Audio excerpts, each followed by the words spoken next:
আসসালামু আলাইকুম। শিল্পী সেলাইঘরের পক্ষ থেকে সবাইকে স্বাগতম।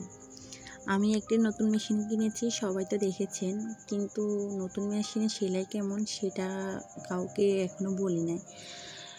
আমি প্রথমে এই মেশিনটা নিতে অনেক ইতস্তত বোধ করেছি যে মেশিনটা কেমন হবে, সেলাই কেমন হবে, সেলাই ভালোভাবে করতে পারবো কিনা, আমাকে এটা ভালো সার্ভিস দিবে কিনা, এরকম অনেক ভাবনা চিন্তা ছিল। কিন্তু এরপর যখন মেশিনটা কিনলাম এবং কি সেলাই কাজটা শুরু করলাম, দেখলাম যে অনেক ভালো, যে সেলাই ফিনিশিংটা অনেক সুন্দর। তারপরে এই সেলাই মেশিনের সবচেয়ে গুরুত্বপূর্ণ পার্ট হচ্ছে যে এই মেশিন দিয়ে ব্লাউজের বোতাম ঘরটা করা যায়, আবার বিভিন্ন ধরনের সেলাইও করা যায়। কিন্তু ওইসব সেলাইয়ের আমার তেমন একটা প্রয়োজন পড়ে না। যারা এমব্রয়ডারি বা বিভিন্ন ধরনের সেলাইয়ের কাজ করে তাদের জন্য হয়তো এটা আরও অনেক ভালো হবে। আমি এটা কেনার পরে এখন এই ফার্স্ট সেলাইটা করতেছি, একটা জামা সেলাই করতেছি।